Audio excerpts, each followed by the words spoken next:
Hey guys, welcome to MBTV. This is your host Daniel, and I have Damon here. And the topic for today is taking control of your dating life, and it starts right now. Even if you've been dating, this is going to be a really interesting dimension to add to your dating experience. So I'm going to let Damon kind of introduce himself and his role in today's session. So Damon. All right, so everybody, it's Damon here, and today's topic obviously is dating. One of my favorite topics to talk about. If you decided to watch this over the debate, congrats, but the debate is important. So if you're watching that instead, you can always go back and view this live show as it's saved to YouTube. So if you need to watch the debate, I totally understand. But if you're here to get the date, that's what we're here for. So anyway. Sorry to be cheesy, but you got to do what you got to do. Anyway, back to Daniel, and then we'll get this rolling. Great. So we have cool topics today.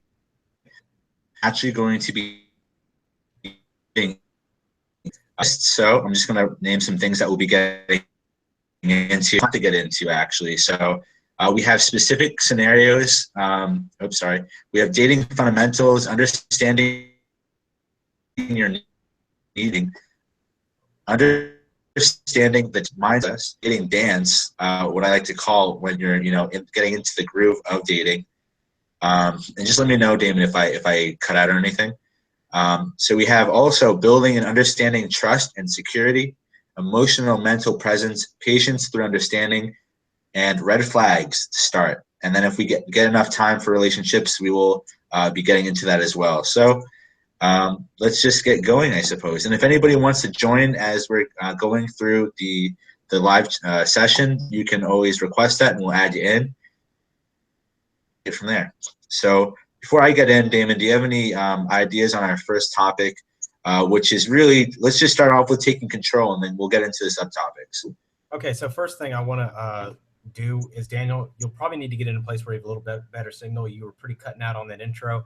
Okay. Other than that, I will say that there is a lot to talk about today. So specifically, there's the fundamentals of dating. We've kind of touched base on this a lot in the previous shows about, what do you need to do and what you don't need to do. And everybody's interested in this charter that tells you the do's and don'ts. And to me, that's a big issue, because we need to be focused on. And hey, Daniel, if you're still there, I'll get to that point. Daniel, if you're still there, release camera control, because right now we're looking at you instead of me, and I think that's the audience is going to see the camera that's turned off. But that being said, so anyway, for there you guys, yeah, you guys who are focused on these charter of what is good and what is not, the biggest issue that we have is everybody's looking for the shortcut. What is the magic bullet, right? What can I get more effective dates? How can I do it? What do I need to say? I will tell you this. I've read a lot of dating books. I've studied a lot of dating things. I've seen a lot of approaches. I've seen game books. I've seen day game books, night game books, all kinds of dating experts saying, the attraction switches which people talk about. I will tell you, there's the most powerful attraction switch that we have is being yourself. It's being authentic. Now, this moves into a entirely different category because it really depends on what your goal is, right? Okay, so if your goal is to get into a relationship, which a lot of people want to, and they may be in denial where they're like, I don't really want a relationship right now, and that's the case for some people. And there's other people who just deny that the fact they want to be in a relationship, but they do. That being said, one of our biggest issues is that people think that we have this charter of, okay. For example, let me just scratch what I just said, because I'm going to go on a rant here because I don't know where Daniel went right now. So I'm the only one. That being said, I want you guys to really be focused on being yourself. If your goal is to generate attraction, then you can play the game and manipulate. But I don't really condone that type of behavior. I think that you should always be authentic and present your authentic self to other people. And I think that's where the problem that I have with the whole dating game. Another issue that people have, and I think is a big problem, is that when they enter this game, what you're looking for is generally not easy to find. Okay, if you have any kind of standard at all, you have a group of people I don't know, for me especially, we could have 100 people in the room, and I could be not attracted to anybody. And I'm not talking about just physical attraction. I'm talking about mental attraction. I'm super picky, I guess is the word. And the reason for this is because I see what most people do, and I'm pretty opposed to it. And what I mean by that is like, I see that a lot of people are spending a terrible amount of time, and I say terrible because it is, you know, with people that they probably shouldn't be with, but they're so desperate to find somebody or have somebody because they're filling a hole in their heart that they fill it with whoever and whomever it may be, right? Whomever it may be that fills that in the immediate moment. I'm not willing to compromise that way, and this comes from a strong position of personal development. When you hit a point in your life when you realize that you deserve better than just settling. Okay, you deserve better than having to force someone to grow. If you're training your date or you're training your relationship partner, uh, I feel sorry for you because you could have so much more than that. I'm not saying this in a derogatory sense. I'm saying this because you're spending so much time on somebody that you probably truly care for. I get that. But you could have had something immediately that could have already been more fulfilling for you. Okay, but you got to look at your motive.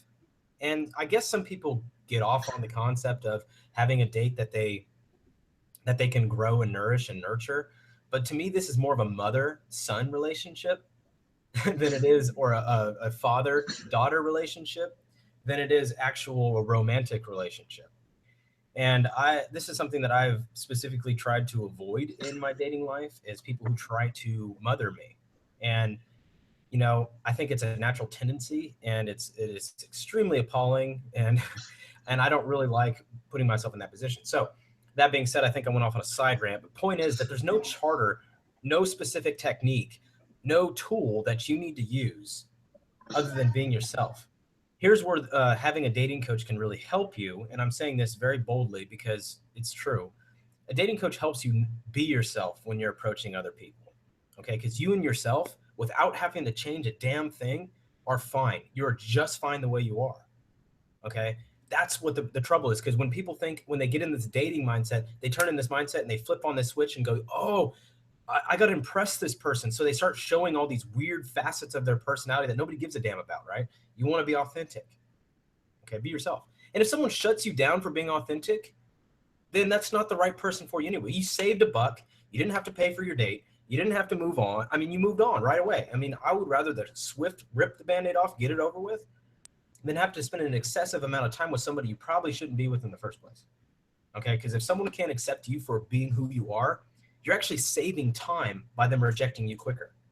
Okay, and you maybe say, well, that's kind of harsh because I am who I am, and I can't believe this person rejecting me. That's really hurtful.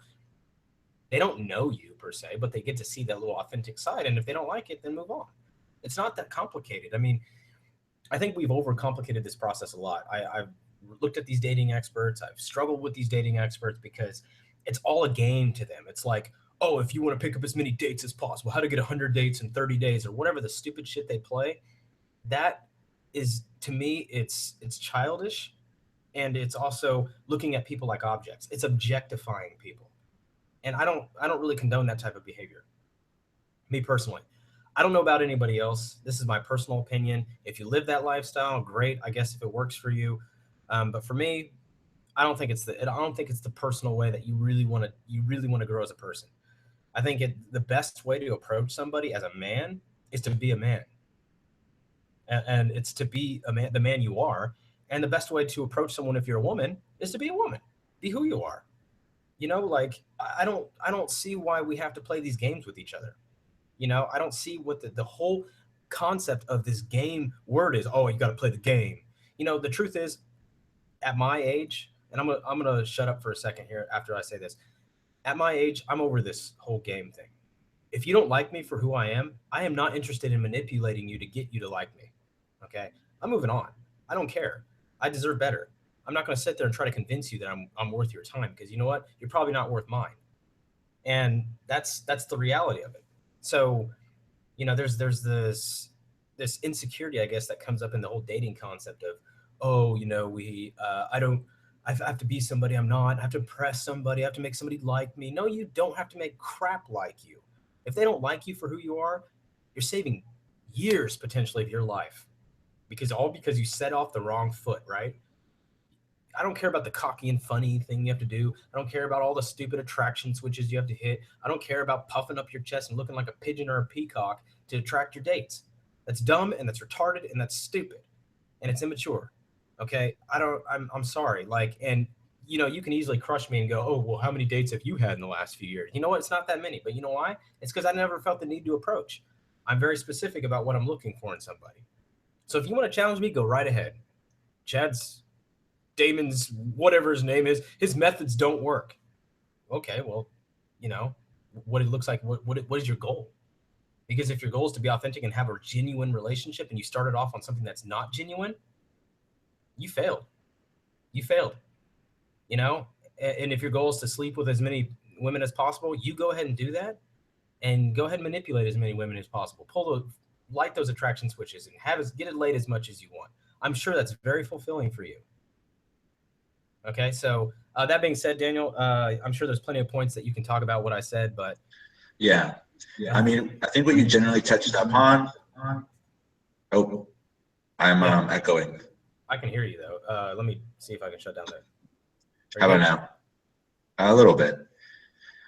So what I wanted to touch up on what you were saying is pretty much you got to be yourself. You have to be authentic, and you want to make sure that whatever your goal is in dating, that you definitely focus on that goal. You just don't want to go in and just be random. It's going to waste your time. You want to be true to yourself. You want to respect yourself, and you want to be able to walk the journey of dating, because dating is a journey. A lot of guys and women don't understand that it's a journey. It's self-discovery. You're not only exploring yourself with other people, but it's mostly a journey for yourself. And there's a lot that it entails. Part of it is understanding what you're looking to get out of dating, if it's short-term or long-term. And within this process, you're discovering your self-value. You're discovering, your communication skills, what you like in other people, what you like in yourself. Can you hear me, Damon? Is this okay? Yeah, I can hear you. All right, great. So I think a lot of what you're touching up on is, a lot of, precision. It comes down to what you're really looking for in the dating world. And as far as taking control, you're going to be taking control in the ways that you're appreciating and respecting yourself, with your value, what you have to offer individuals, what you're exactly looking for. And these are things that you need to kind of understand before you or as you journey through the dating process, is understanding what you have to offer somebody else. And there's a power in that, and not putting people on a pedestal, and not giving people your whole self before you're totally invested in a relationship. So there's a lot of different ways on how you can control the dating scene, and it's really by catering yourself. It's by putting yourself first. Right. And so yeah, I think we're on the same page of that. It's and what people don't also look at it is an opportunity to get to truly know somebody.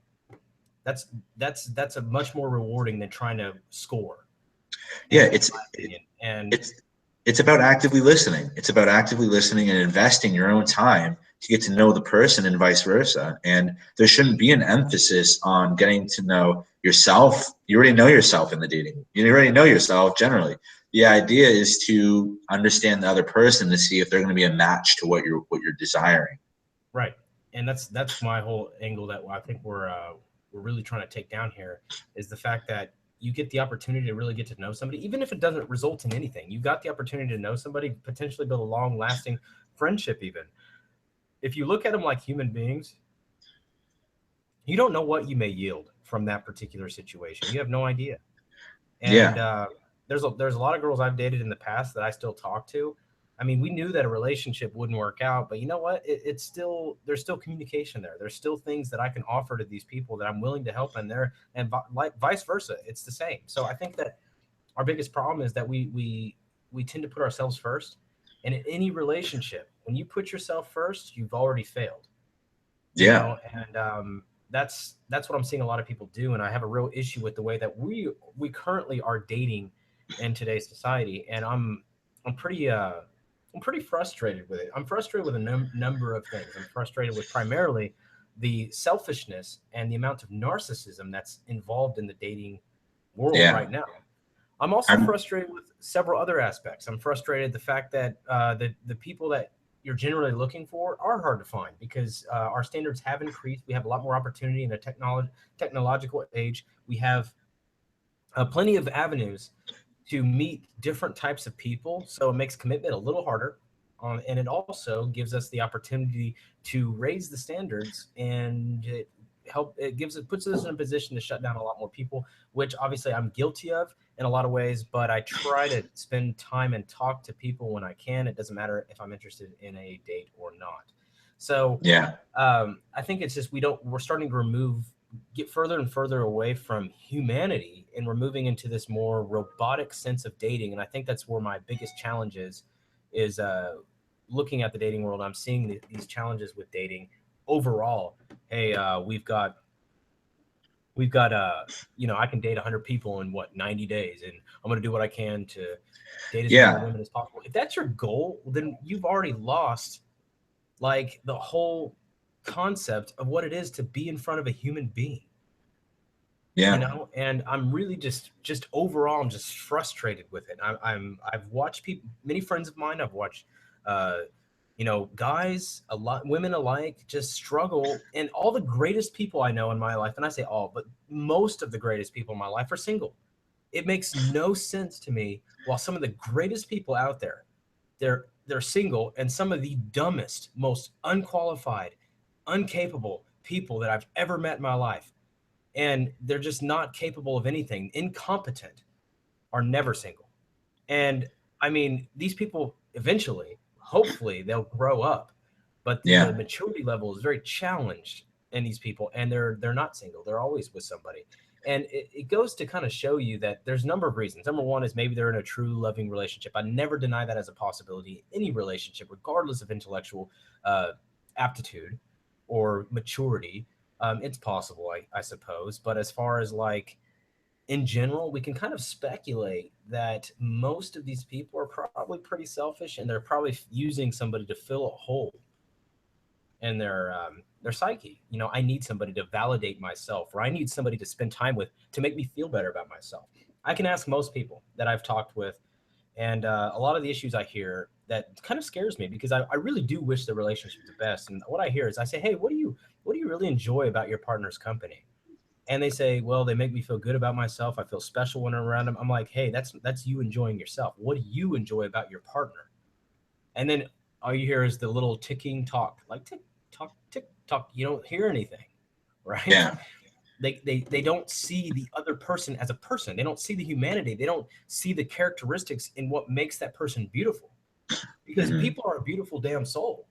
In reality, if you look past the bullshit, and you actually, even people who have serious issues, if you get past that, you can see some true beauty in almost everyone.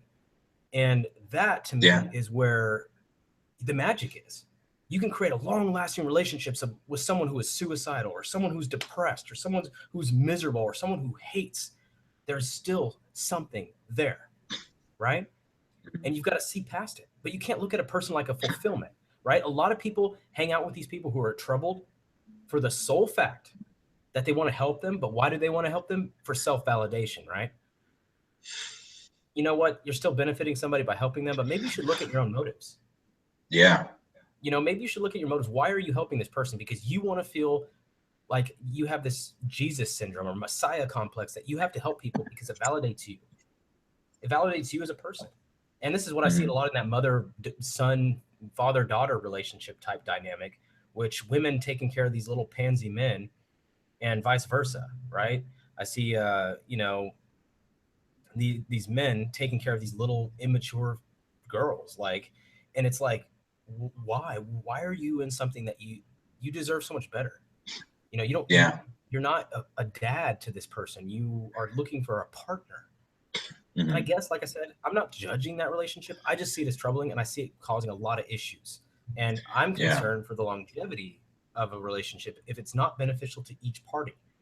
A Yeah. relationship has to be beneficial to both parties. Not a it needs to be a symbiotic relationship, a synergist where each party 1 + 1 = 3. That's what a real relationship should be. It's synergy. 1 + 1 does not equal 2. It equals 3, and that's what we're looking for. Two people come together and it builds something stronger than its parts combined, right? Yeah. And that's what a relationship should be. The dynamic between these two people is so powerful and it's so magnetic that it's creating so much energy and tension between. It's just moving. It's like that electron moving to that outer shell. If you know chemistry, like just that much potential by the way these people are magnified by each other, right? Yeah. That potential escalates that relationship, and it's better than the sum of its parts. The relationship is something else. It becomes an entity outside of these two people, and that to me is where the power is. And I think it's go ahead. I'm talking a lot. It's what, no, I know, but it's definitely, you're right. It's, you both create a separate energy different from both of you. And I use the example, I use the metaphor as in, everybody's their own tower and they're building up their tower. Now the taller the tower, the more you grow on yourself, the more your tower is going to be known, it's going to be built, it's going to be stronger. And, there's a lot of other ways that can go through, but the idea is that you grow together with somebody. You're on the, for a certain amount of time, we don't know how long, but you're sharing your life temporarily for a certain duration of time with somebody that means a lot to you. Now, I like how you're talking about how you create the separate energy, because you have to remember that is totally what you're doing. The kind of overall idea of a relationship or just the dating process, it's you're both sharing your journey and you're both kind of creating this third energy. But more importantly, the idea of a relationship is you're sharing your time with somebody, and you're enjoying yourself, and you're growing, and you're learning, and you're exploring each other, and you're exploring yourselves in the process. And you're just enjoying your time together. And whether or not that gets more committal is totally up to you. And now part of the dating journey is discovering just that and testing out the waters, seeing what you like, and focusing with acute accuracy what you're really driven towards and what your needs are, what your desires are, what you appreciate, what you consider to be long-term for yourself, what your standards are, and really taking, and throwing that out there and seeing what's a match to that. And right now, a lot of people in the dating world are failing because not only are they more confused on, on all this online and like this information age of what is to be real, everybody has a unique fit to what their standards and to what their needs are. It's not going to be, it's not going to be streamlined into what we're reading, online and through gurus and stuff. It's all specific to the person. And because of a result of this kind of culture that we're living in around the world, people are on both sides, men and women, are not only being desensitized by themselves through media and through information, but they're also having this gender identity crisis where men are not really knowing how to be in their masculine and women are not really knowing how to be in their feminine. And people aren't really creating this polarity between genders, which is necessary to have long-lasting relationships. And this desensitization of polarity, I'll give you a good example: the feminism movement, the feminist movement. I'm a feminist as much as the next guy, but you have a lot of women now, associating this equal rights association and bringing it into the dynamic of relationships, which is throwing off all these different relationships. And I contribute, in my belief, the biggest contribution to the rise in divorce rate is this polarity being destroyed by not understanding gender and energy roles between relationships, not understanding who you are at your core and what drives that, and then putting that towards the relationship. And so you have a lot of women being men and taking on masculine traits when they're really feminine at their core. You have a lot of men really kind of like agreeing with this equalization of equality, whereas it's being displaced into the relationship in a wrong way, and they're becoming less masculine because they want it to be equal.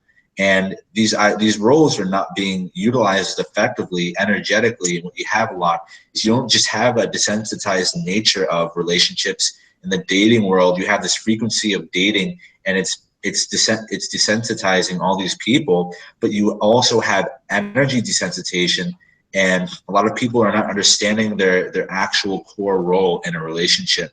And it's not to say that men and women are only strictly feminine or masculine. You can be a woman and be masculine and have masculine energy, but the idea is to get back in touch with how you are and how you should be for yourself because it's natural to you. From And from a spiritual standpoint, not to interrupt you, I know you're on a roll, but from a spiritual standpoint, when we speak of these energies, I just want the audience to know that masculine and feminine energy is a thing. It's two energies that basically comprise the whole, and it's most commonly associated with yin and yang. Hard, soft. It creates a whole. It creates a balance, and the biggest issue that I see as far as the core cause of why relationships are failing is because there's between both parties there is this clash of two energies. When one party moves from feminine to masculine and the other party's already masculine, that is a clash. Okay, it needs to have a predominant feminine person and a predominant male person. And that's what creates passion. Passion is generated by that. So let me give you an example from a personal standpoint, is that I like very, very feminine women. And it's because I present a lot of masculine energy. And like I said, it's probably out of balance for me. Like, for the most part, I look at, some areas I could improve and I can embrace a little more of the feminine energy side. But because we do want to achieve balance within ourselves, but we also want to achieve it in that relationship whole I talked about. And so I like very, very, very feminine women because the more masculine they are, the more I feel like I'm going to clash with them. And I don't like that. And that's not what a relationship is for me. And whereas a woman can be also very masculine energy, she needs to find a male that has a lot of feminine energy. And there's that aspect. Now we can go into the cause of why would a male have feminine energy, but that's not what this topic is about. Okay. It's about creating balance between the two. And if you have those opposites, that's where that passion comes in. So I don't see myself having passion with another male or another person with masculine energy. I'm sorry. That's not passionate to me. And so this is why I often mention that I'm attracted to people who present these traits, right? And these videos, this is what I'm looking for. I have a video on my YouTube channel from a long time ago, I guess a year and a half ago or whatever.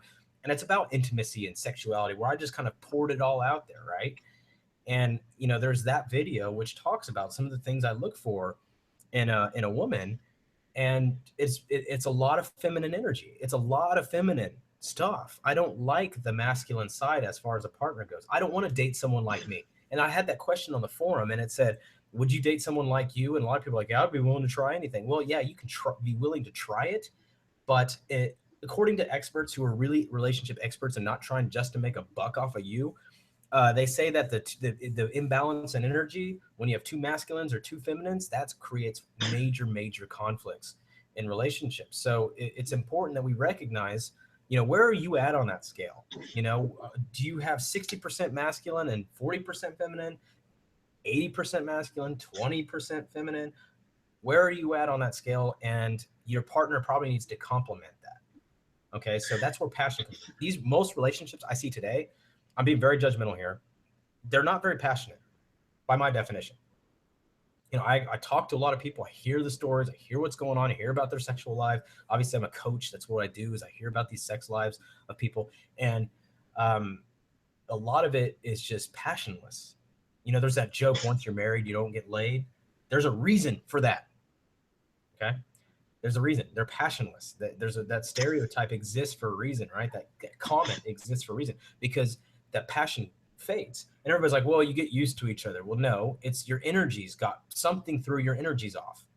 Like if you have a good balanced relationship and one party gets super stressed, they may switch to another energy and then conflict just comes out of nowhere. Like it never used to be this way. Why is it this way now?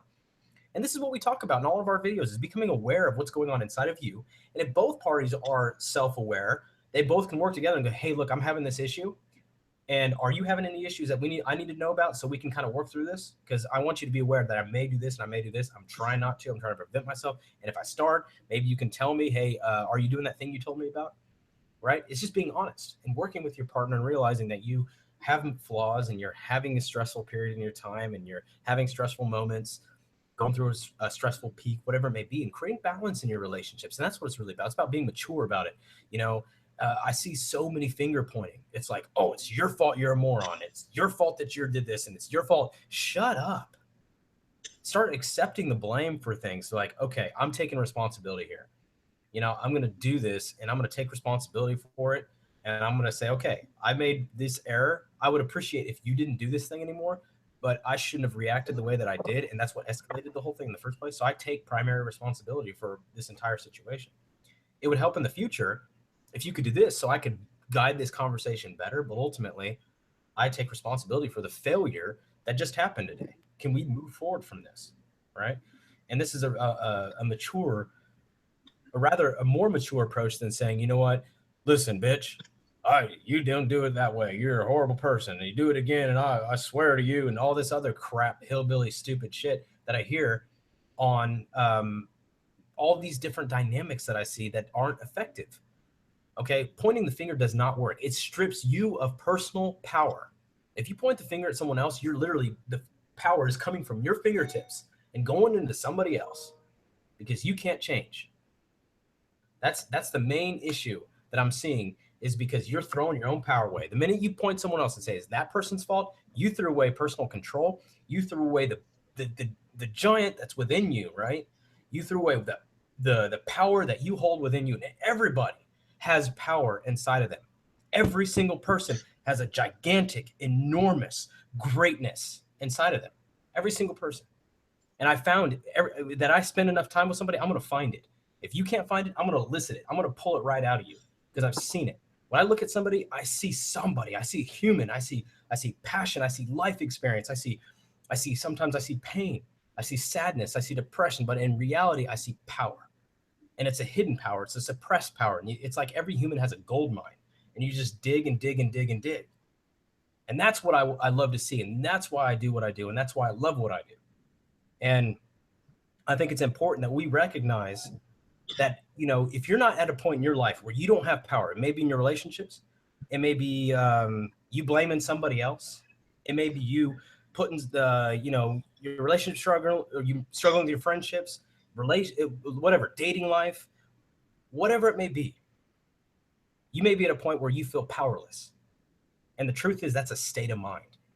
That's a state of mind. That is not an external oppression. It's a state of mind.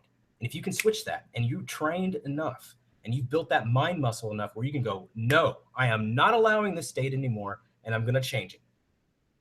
And you make a decision. You say, from now on, this is all changing. And you have the means and the proper coach to tell you how to actually make that decision. Because that's where people struggle, is they don't know how to make that decision. They can consciously say, well, I'm not going to do this anymore, but they still feel it, right? You don't know how to get rid of that nasty feeling that's kind of inside your body, right? You're like, oh shit, I don't know how to, I'm trying to tell myself I can't. And you hit this paralysis point. That's not what this is about. That's what a coach teaches you. Coach teaches you how to pull the power out from yourself, because we believe you're the expert of your own life. We aren't the experts of your life.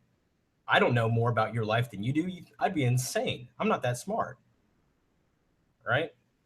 You can go ahead. And one of the beginning, I'm echoing again. And one of the beginning processes to really, before you venture out in dating, or to realize now where you are currently, you need to understand what that power is for yourself. And it's to explore what you have to offer, what you are looking for, in all these little ways. You start to accumulate what you're really looking for, and this power that we're talking about when it comes to dating and relationships. The more you have an awareness of yourself, the more you're going to be able to navigate and to elicit the kind of experiences that you want, and really take advantage of the other person and in the relationship and the dating life. Part of exploring yourself is to understand this power, and to understand that, if you are in the dating life or a relationship life right now and it's going stale, the reason being is you stopped growing. You got comfortable and you're not growing past the edge of your challenge. And part of the reason why people are in relationships on a very unconscious level is to challenge yourself and to challenge the other person. Everybody has a general idea of what kind of secrets or demons or obstacles that we face. Maybe we have some things from the past that may surface in our relationships, and it's up to both of you or whoever you may be with to really tackle those challenges together and to grow, right? A lot of people forget this sense to grow with relationships, how to give love in a different way, what the other person needs, what you need, how to express those needs, how to communicate with the other person in an effective way, and really grow all around. And there's this huge emphasis to coming back into kind of equanimity with yourself, coming back into that balance, through your heart, through your mind, and, putting MBTI aside, putting personality and personal growth aside. It's really to come back in a full circle, and to be in a very great space, right? And to always create experiences and new experiences, to always explore something different, to do something maybe a little bit different every day, and to give that uniqueness that you have and to exemplify that with that other person, which is a huge power in dating. You don't want to be like every other guy or every other girl. You want to be able to show that, hey, you're very different. This is your life. This is what you're doing differently. And if it seems mundane, if it seems like you're just like every other person, then you need to explore. You need to discover, the power that you have in uniqueness and in individuality. And I always say this, and definitely, and when I help men, you need your own frame.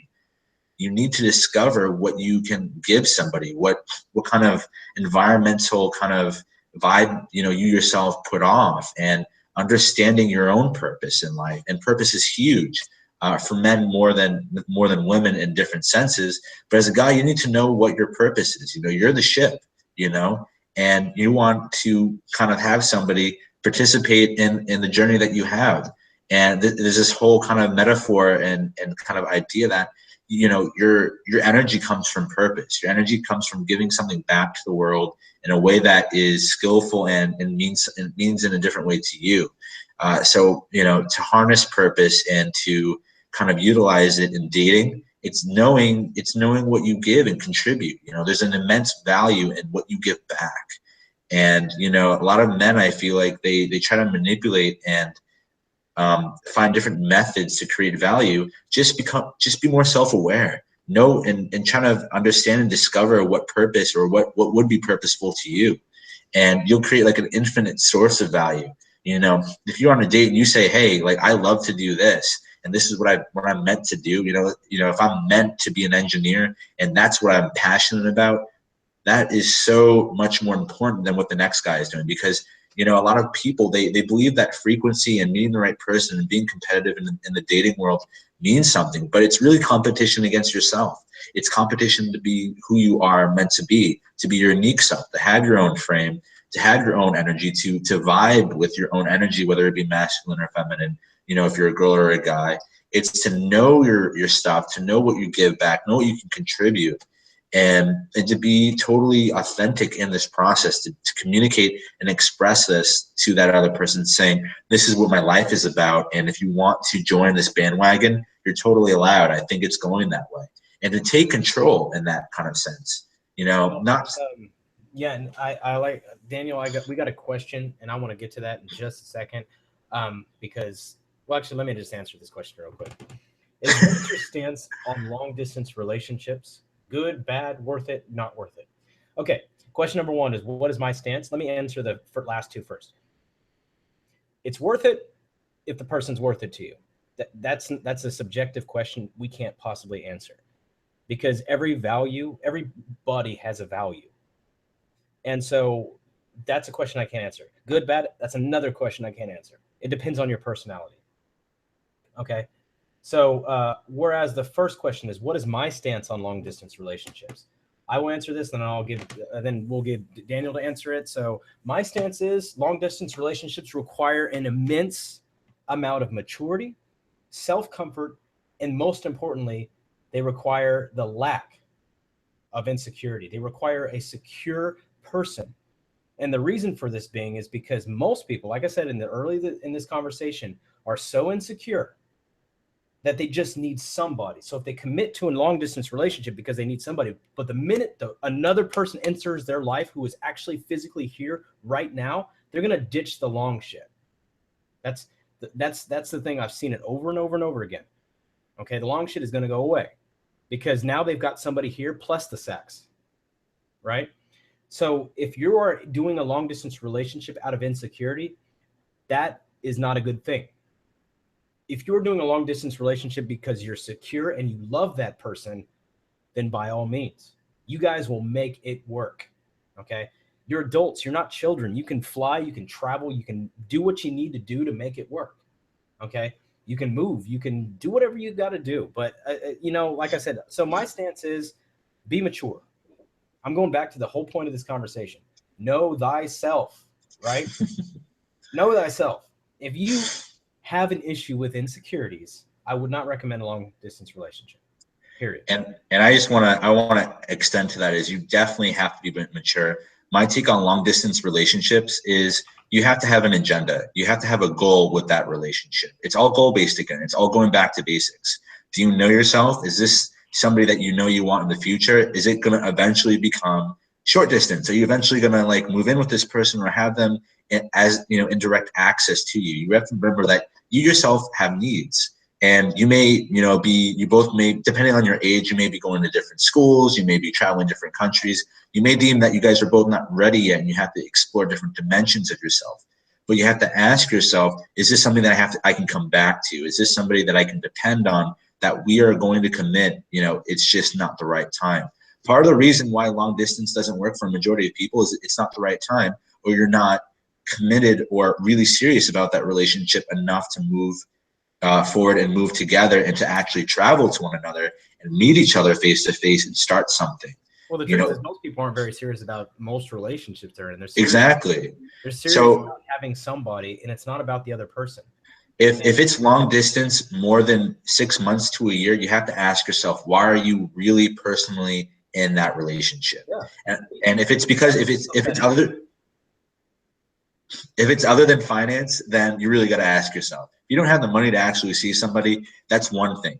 But if you can't commit to seeing this person for whatever reason and actually starting this relationship, then you have to ask yourself on a really deep level why you're in this relationship. They can succeed. I've heard a lot of good success stories, but they all have the consistency, though, of being mature, being consistent, always Skype calling or communicating on a frequent basis, having a standard to that relationship, having great communication skills, and eventually the strategy is to meet up with that person, to eventually see that person.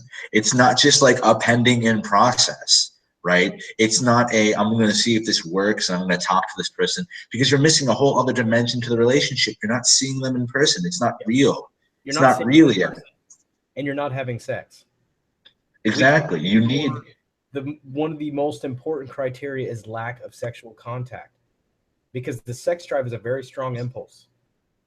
Okay, so if your love doesn't overpower that, your interest doesn't overpower that impulse, you need to analyze what's going on. You need to analyze if you're being fair to the other person. Remember, I said you've got to look at people like people, right? You got to And also too, people miss the fact that they become codependent on these relationships, which aren't even relationships. They believe that they are in a relationship. It is a long distance relationship, but because they're not serious, they're not mature, and they're not committed to the actual relationship, they're just codependent on having their needs met in other ways. And whether it's attention, whether it's intimacy, which obviously there's other intimacy besides sexual intimacy. You're missing this huge key factor of what Damon was touching up on, which is this actual desire that needs to be met. These needs, these physical needs that need to be met, and they're required. They're part of an actual relationship. So if you are in a long distance relationship, you need to eventually meet and start something with that person, or coordinate to meet this person regularly, several times a month. There's just no other way around it. You're wasting your time, wasting your energy on something that isn't going to happen, or might not happen for a long time. So you need to focus on yourself and grow. There's this underlying tonality that you're always needing to grow, and that's life in general. But you need to grow and always grow just for yourself, along with somebody. And if you're in a long distance relationship, yeah, you guys need to grow, but you need to grow together, and part of that process is meeting that person eventually. And we actually have another question that I'm going to get to, and it is, hey, how to combat one-sided crushes and feeling alone in general relationships.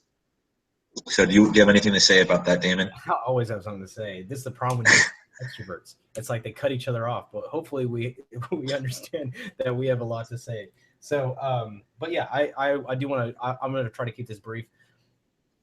A one-sided crush. Well, first off, confirm that it's one-sided. Did you confirm it? Because different people have different ways of expressing if they actually are interested in you or not. It has to be confirmed. Okay, so remember that it's not hopeless unless you know it's hopeless. Okay, so if it's confirmed, let's just under the assumption that it is confirmed. Okay, how to handle that?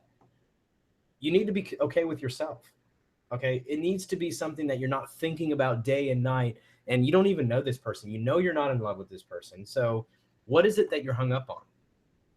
Okay, you know that's what we gotta really think about. What is it that you're hung up on? What's affecting you, and why is it affecting you? And you got to look at motive. What is the motive behind this, right? And if we look at the other aspect of this question, and we see that feeling alone, you know, uh, again, that's the same answer. If you're feeling alone, you need to figure out what it is that's causing you to feel so alone, because you can actually realize the world is a very beautiful place to live by yourself. I mean, yeah, you want to be around people and friends and family and stuff, but you don't have to have a relationship. This is a conditioning that we all are kind of subject to. Now, we do have a sexual impulse to reproduce. That's a different thing. But as far as being in a relationship, that is a very societal conditioned thing. You know, like I've got to be with somebody.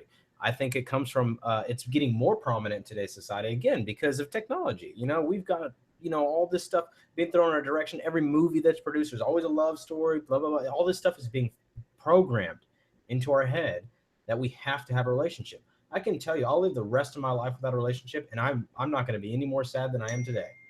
Exactly. You need to be self-fulfilling first before you get into any relationship. You need to be able to love yourself to a certain degree. Give yourself the time that you need. Give yourself what you need as a person to function. Love can't come from an external source besides yourself. They're an addition to your own energy that you're giving to yourself, but it cannot be the main benefactor to how you get energy. That's how relationships long-term fail. That's why how you see a lot of relationships out of high school. There's something I love to observe. From high school or college, there are these long-term relationships that start from high school, right? And they last like 4 to 6 years, and then all those people end up breaking up with each other. Why? Because they never took the time to explore their own needs, took the time to explore other people intimately. And what people find over time is that dedication and trust don't work without passion, polarity, desire, and sexual tension and communication. And so a lot of these things are missed to some degree, and they fail. So you need to, and they're not fulfilling. They're not self-perpetuating people by themselves. They never learn to be that way and to explore that with other people and themselves being single. So the most important phase of their life to understand that they've been in a relationship. So it's a huge essential thing. If it's anything that I could exemplify with that, is that you need to love yourself. You need to love yourself to a certain degree, or at least understand or recognize how to do that. Can I add to that point? I can't resist. I have to add to that point. Sure. I cannot resist my. So say it. Say it. That being said, okay. Remember that a relationship is about another person. Okay, so at times that other person's not going to be capable of loving you in the way that they wish or want to love you. So who loves you then, right? Who is going to love you when that person is incapable of doing so? When that person hits a very hard emotional state, they may not be able to love you in the capacity in which they normally want to or would, right? They may be too focused on the cancer they're fighting or whatever battle they're fighting. The question you have to ask yourself and the position is, who's going to love them as they fight this battle? Okay. It's not about you anymore. A relationship is not about you. It's about where are you at? If you put somebody above you, that relationship is going to kick some ass. If you put your needs before that person's needs, your relationship's going to suck some ass. Okay. So you make a choice, right? Because when it's not about who's going to love me when that person's going through stress, it's about how can I love that person when they're going through stress. They may not be able to have the strength to give me this love. That's okay. I can work through that, right? I can pass through that. I can work past that stage. I don't need that. I appreciate it when I receive it, But what's most important is taking care of you right now. And you know what? This is a common theme, how to give back to yourself. A lot of people, if you ask them, do you love yourself? People pause and they're like, well, I don't know what that entails. We were never taught that in school. We weren't taught that by our parents, because loving ourselves is unique to us. It's individualistic to that person specifically. So we were really never taught this at a young age, unless you have really awesome parents or really awesome people that you're in relationships with. And, you know, it takes some time to figure out, but there's a sense that you need a general idea of how to love yourself, and giving yourself that respect to say that, you know, if this was, you know, if you have to put, maybe sometimes you have to put yourself outside of yourself and look at situations that you put yourself in and say to yourself, is this something that I would let my friend go through? If not, then it's probably not the same for me.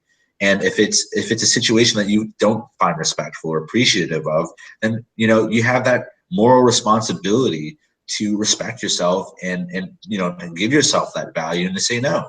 Mm-hmm. Or to do whatever. You know, you need to put yourself first, because you matter most. It's, you know, you have to help yourself before you help others. You have to love yourself before you know, love others, because you're not in this world. Yeah, you're in this world impartial to help and give your purpose to other people and humanity, but it's to navigate accordingly by your own device, and you need to be able to do that fulfillingly and compassionately, you know, before you do that with others. That's all I have to say about that. I do want to say one last thing. Then we got to close out this show soon. But I do want to say one last thing that on this very particular topic is that, you know, there's a lot going on right now between politics, between all this stuff, and you got to remember the person you really need to vote for is yourself. It sounds retarded, sounds cliche, but you need to vote for yourself. You need to say, you know what, in 2017, it doesn't matter. I'm gonna move past it. I'm going to make the best of whatever case it is. The confidence is going to be placed in me. I'm going to make things happen the best I can. And it's it. All this stuff that you're dealing with, I can assure you it's about 95% mental. It's your mind. You know, and our mind is always going to play tricks on us throughout the remainder of our lives. But you have to recognize the tricks that it's playing. Okay? And your mind isn't you. Your behavior isn't you. Your body isn't you. So, you know, there's those aspects that you got to recognize, and you got to be dissociated from those things, because you can make huge changes in your life when you recognize that your problems in your relationship are probably caused by your own mind. It's the battle of the minds. And usually it's two blind people fighting. They don't know what's going on. They associate way too much with certain aspects that are not actually as bad as they think, you know, and we can move past it. We can get past those things. And so when you take the step into you know, many MBTI fans might be watching this, maybe not, but when you take the step into personal development, whether it's starting with MBTI or starting with a coach or whatever choice that you make into personal development, it's really super important that you recognize that there's a lot of components, and I did this in another video. There's 5 levels of maturity, 5 categories of maturity. Okay, not 5 levels, because they're not steps. I haven't talked about levels yet. There are 5 categories: physical, sexual, emotional, mental, and spiritual. And if you can develop in all these areas, you'll probably have a lot more of a fulfilling life.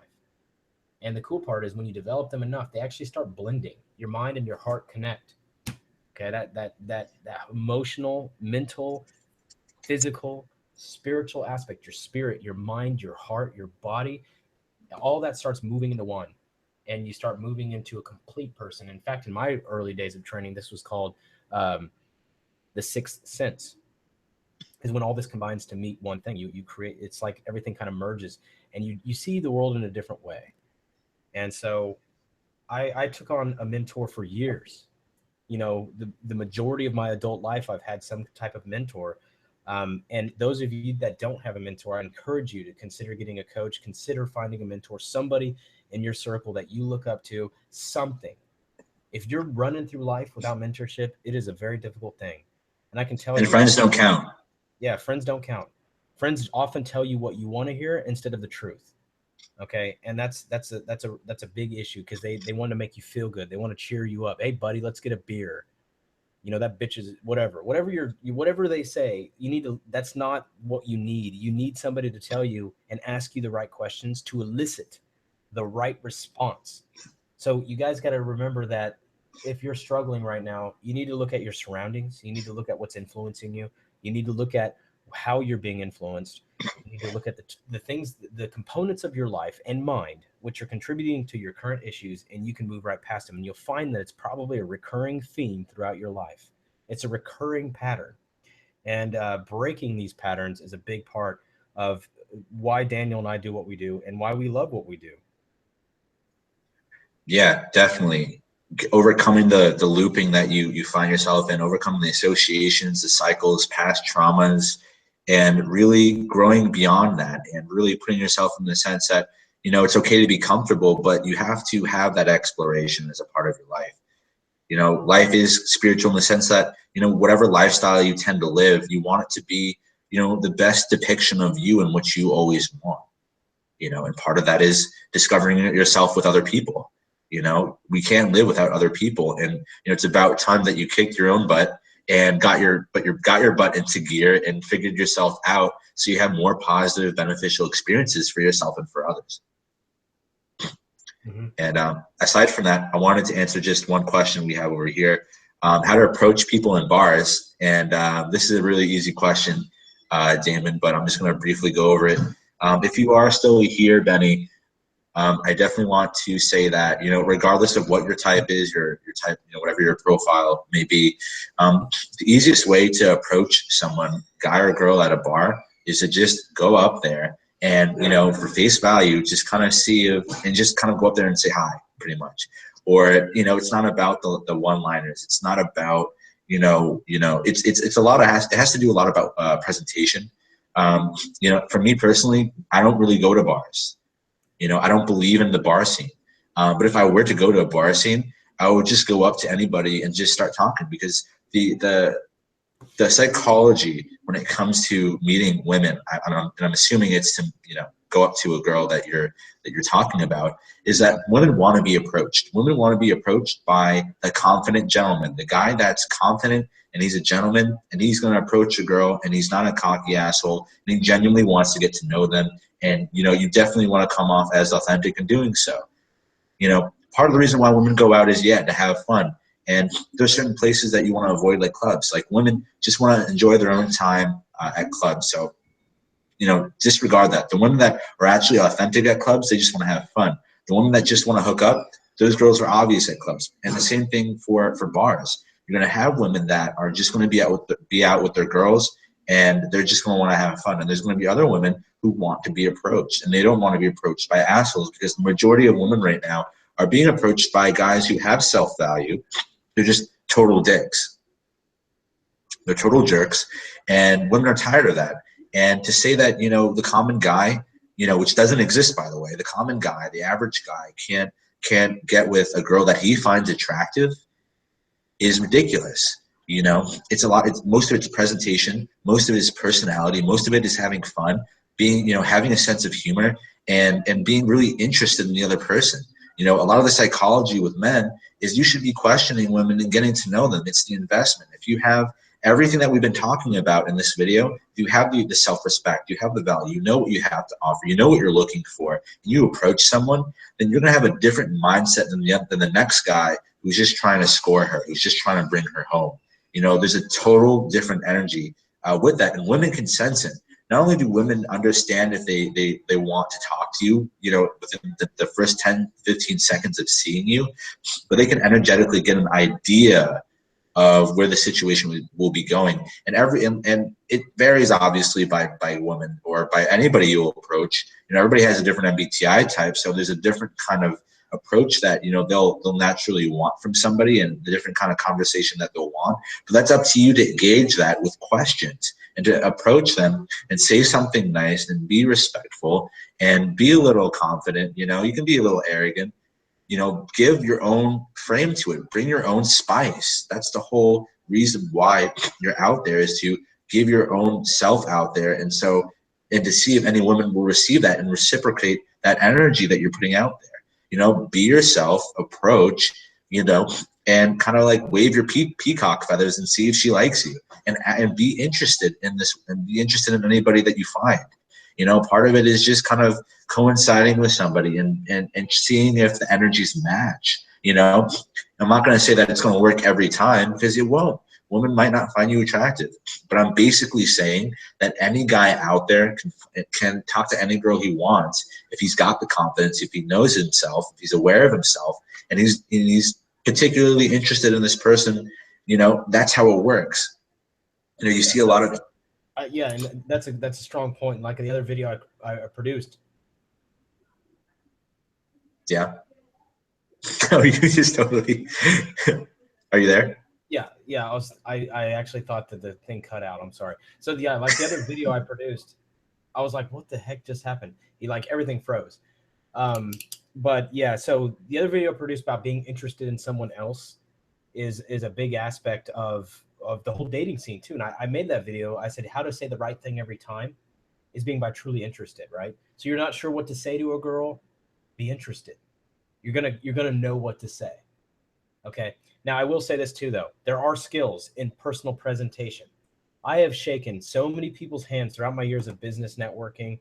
I will tell you, it makes me think that you are a total wimp if you shake your hand like a little fish. Wah, wah.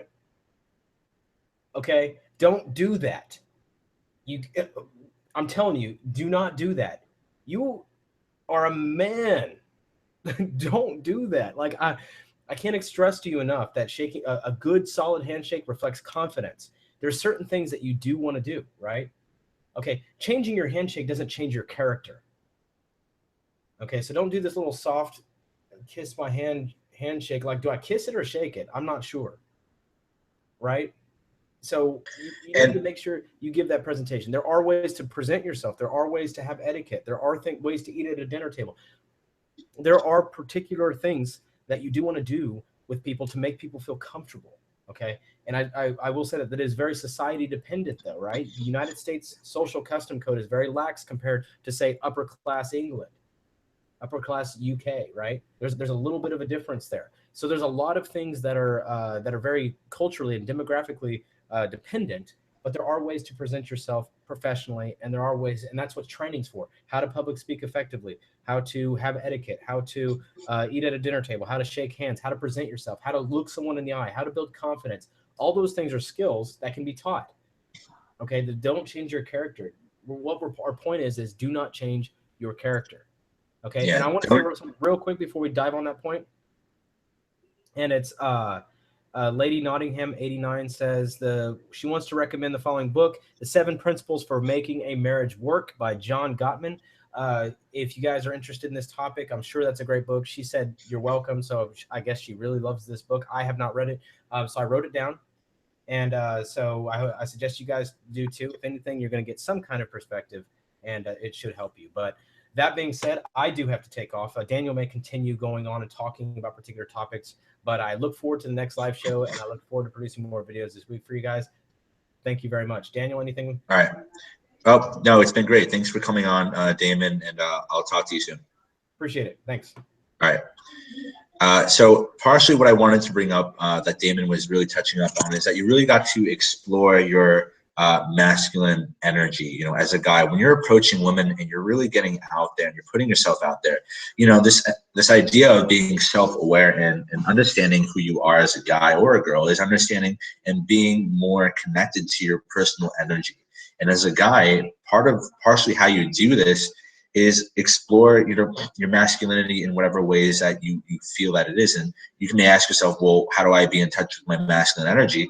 You know, it's not about being alpha. You know, there's a lot of material out there. There's a lot of other kind of content out online that says, you know, how to be an alpha guy. But I really want to exemplify that, you know, you should be your own kind of alpha. You should be not sacrificing your character for, you shouldn't be sacrificing your character to be something that you're not. Manipulating your own character, manipulating your frame, and manipulating other people in the dating scene doesn't last long term. And I just covered this in a video that I will be releasing tomorrow. Not committing to developing your own character will lead to long-term failures. You definitely want to be genuine and authentic and learn how to express yourself in these ways. And so getting in touch with your masculinity is really understanding your preferences and understanding what you want and understanding what you want with life and bringing both worlds together, whether you're a guy or a girl. You know, you can pursue purpose or you can pursue men or women, and that's totally up to you. So I definitely want to switch gears and talk a little bit more about, your emotional presence and, all these other different ideas that I wanted to talk about. So part of how, I don't know if you guys checked out my red flags article series, but you have to watch out for red flags. And partial to growing in the dating world is understanding what to not look for, and to know what to look for. So you really have to understand A, what you're looking for, and B, kind of fulfilling your own kind of needs as far as dating goes. If you're exploring right now somebody and you're dating somebody, you have to have a general idea of what you want, what you're looking for, and how you're going to share this experience, how this experience is working for you, and seeing if there's anything that you don't like about this experience with somebody. And part of giving yourself value is understanding what you want and what you don't want. Now, obviously, there's going to be a standard. There's no princess and there's no prince in relationships and marriage and dating. If you have this princess or prince methodology, get rid of it, because the only thing that you're going to need in a relationship is a certain standard to live by for yourself, a certain respect, a certain value that you need to maintain for yourself to be in a relationship with somebody. So what I always recommend my clients do is I always recommend them write out what you have to offer somebody, and knowing what you have to offer, and there's value there, and knowing what you need personally, and knowing that there's certain requirements that you need to take on by yourself to create this healthy relationship.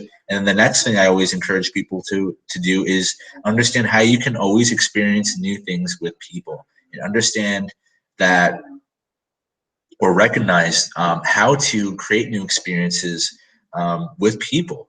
And there's and how you really create long-term relationships within the dating world, which also gives value, is when you're in the dating world, part of another great value is sharing with this other person your life, and sharing experiences and hobbies and interests that you yourself want to do, and bring them on the ride, as kind of giving them a taste of what your life is like. And that also gives you value in a different way. It gives you value in the sense that you're kind of showing them, you're giving them the outlook of what it looks like to be in your life and to share that life. And you want to be obviously interested in their interests and hobbies, and how they deal with their life, and to see what their life looks like. So it's all perspective, and you don't want to give too much too soon. And this is really important to emphasize, because a lot of the time people give too much too soon, and they end up just kind of giving all the benefits away before they're even in the relationship. And I hate seeing this, because the dating phase is really to give each other a taste of what they're like in a relationship, in a committed environment. So if you are doing that, make sure that you are withholding. Now, if you're giving too much too soon, you're watching this and you're like, crap, I need to refrain from giving as much. Totally do that. This is how people end up in the friend zone.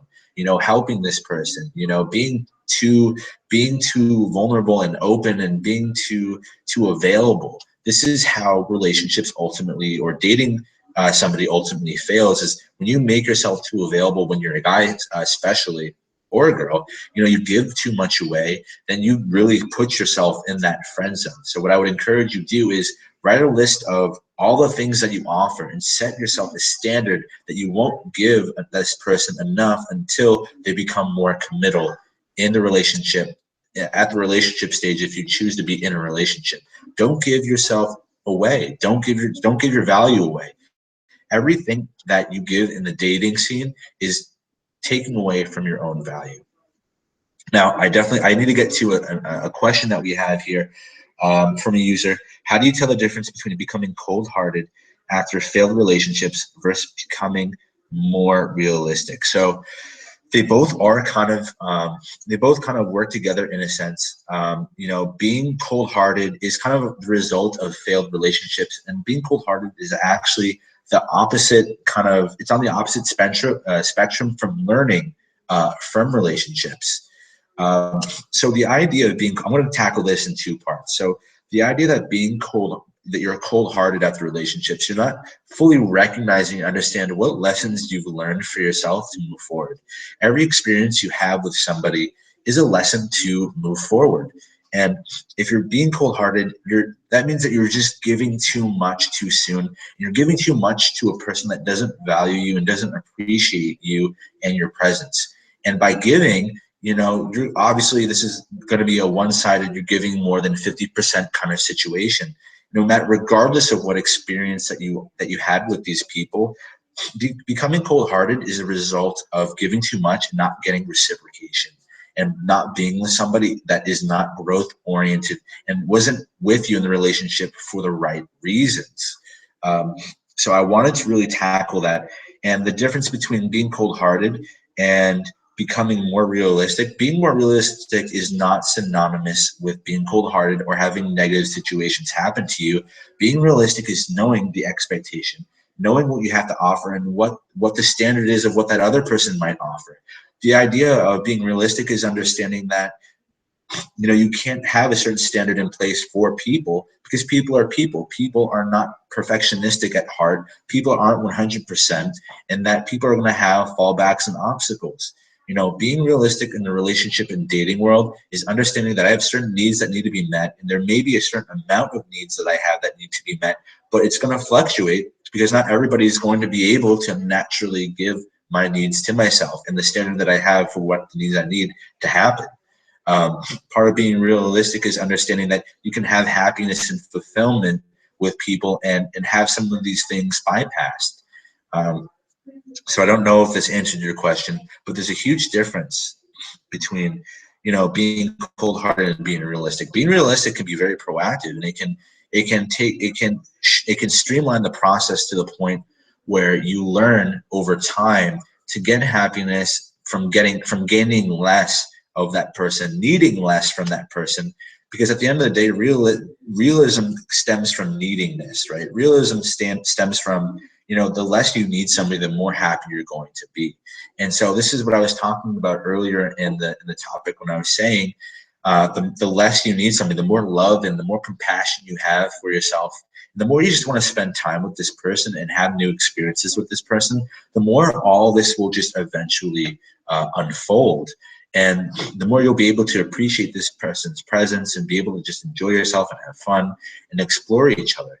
Being realistic, sure, when you get into the relationship stage, it definitely matters, because you have to set boundaries. You have to set, and at any level, you have to set boundaries. But, when you become in a relationship, you have to be realistic of what's expected of you and the other person. And anything more than that is something you can, appreciate and enjoy.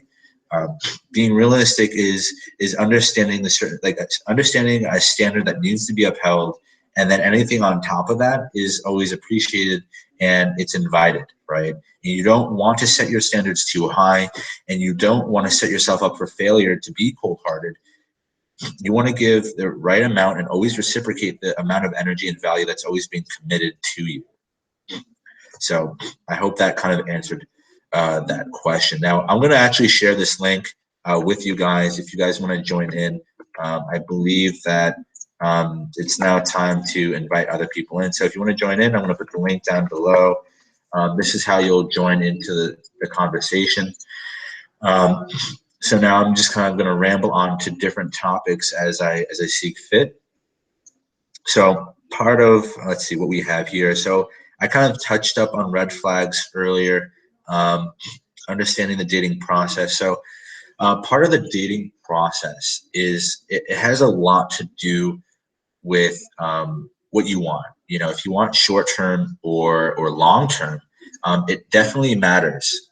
So if you're going the short-term route, you may just want to explore people short-term, and you don't want something long-term. But if you want something long-term, there's definitely a process. Now, what is that process, you might ask? It's totally individualistic to you. And what I mean by that is, there's a general process that needs to be followed in dating. Typically, if you want a long-term relationship, you want to have at least get to know this person 2 to 3 months prior 3 to 4 months, maybe 2 to 4 month window. And it really depends on how much time you give this person and how much you explore, and, you know, really understanding, are all your needs being met quicker, right? So I want to exemplify the idea that getting into a relationship and the dating process isn't time based. And what I mean by that is, you know, there's no set time to sleep with somebody. There's no set time to get into a relationship with that person. And there's no set time to be in a marriage with this person. Although it is relative, you know, there is relevant precursors to this, but you have to meet a threshold of certain needs, certain desires, and certain things, certain kind of energies that need to be addressed before you get into the relationship stage. If you hit intimacy in all levels, if you hit the intimacy of physical, the intimacy of secrets, of thoughts, of emotional intimacy, not just mental intimacy, that's a huge part. Are these three areas, the three biggest parts are those three parts of intimacy. Now the other parts are needs.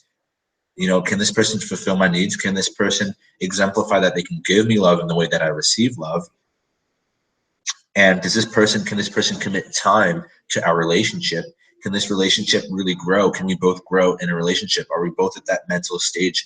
Are we both spiritually ready and mentally ready to just always grow with each other and to see a longevity with the relationship? Now, all these precursors must be met in order to really get into that relationship mindset. And you have to ask yourself, as you get more serious with somebody, you should be focusing in on that person that matters most. Now, if you've been dating in a frequency, you know, you should feel that over time, as you focus on one person, people kind of on the side subside, and that this is your general focus with this one person.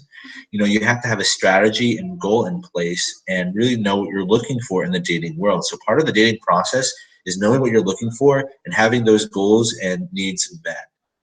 So that's really important. And then the other part is having all these other things met, like the intimacy, the desire, the needs. You know, you're spending time with this person. You know, if you spend more time with these people, if you spend more time with that person, that's what really matters most. And you need to put your time in. You need to put your emotional, mental, physical investment into this person and make sure that you can be secure and respected and appreciative of this person. And that's really important. So what I want to say is that if you guys don't have any other questions, and if any of you don't want to join in at this moment, I'm going to be ending this live call very momentarily. So I'm going to be pausing for a second to see if anybody has any additional questions before I end this call. You know, I'm going to be creating more live chats or live sessions in the future, mostly every Sunday, no other day. Usually it's going to have Damon and Trey involved some of the time. But what I would say is, you know, keep watching these live sessions if you find them relevant. Me, Damon, and Trey are going to be unraveling more content for you guys. We're getting a lot of different projects at the moment, and you know, a lot of exciting stuff is happening. The channel is growing, and we're getting more busy, but we're trying to create more live events for you guys so you can participate. And obviously, we have the forum community. We have the Slack chat that you can be a part of, the MBTI chat rooms that we have on our website, so you can always participate in that way with other users on a live kind of sense. If you ever want to be a part of these live sessions, you know, we obviously make it available at the end of the session, at the end of the live event, but also during the email blasts that we put out beforehand, like a week in advance and like 3 days in advance. So if you ever want to be on these live calls, you can always sign up for our email newsletter. And then from there, what we do is we broadcast the event through email, and then we give people time to email back to that newsletter to see if you ever want to join in on these conversations. And if you ever want to reach out to me, Damon, or Trey for coaching, we're always available. You can always message us with our email addresses on the YouTube channel or access us on our coaching pages on our website. If you ever want to inquire about dating relationship coaching from me specifically, you can access me through the website. if you want consulting or coaching from Damon for either business or typology, you want to get a sense of what your preferences are for your type, whether for personal or for business, you can contact him. He's a master practitioner for that. And Trey really involves purpose and personal development with youth and up to 30. So if you find it relevant to talk to Trey about purposeful coaching and getting a nice sense of career or personal development coaching from him, that's what he has going on. And also we have a Patreon website, which is in the link below, I believe. Patreon is a service that allows people who believe in what we're doing and the education that we're giving out to the community a chance to give back to us and to support our work. So if you believe that you want to donate to us, and there's also some perks involved with Patreon. So if you want to give back to us and we give back to you, Patreon is a good system to do that. So there's a Patreon link down below. So I'm going to end this, guys. So if there's any other questions that you may have for me, please forever hold your peace or do so now. It was really great. I believe that we got to a lot of content in this call, and I thank everybody for watching up until this point. I'm looking forward to seeing all you guys in the comments. If you definitely want to share any ideas you may have had during this call, and I'll definitely talk to you guys soon. I'll see you on the Slack chat, the forum, or any of the comments or private messages that you may give us. So I'll talk to you guys soon, and have a good night, and definitely watch the debate as we missed it. But also it is kind of irrelevant, but and also subscribe and comment, please. We want to know your feedback, and we want to lead MBTV in the right direction for you guys, and make sure that we cover any bases that we're missing. So again, I really appreciate you guys being on this call, and I'll talk to you guys another day. Talk to you soon.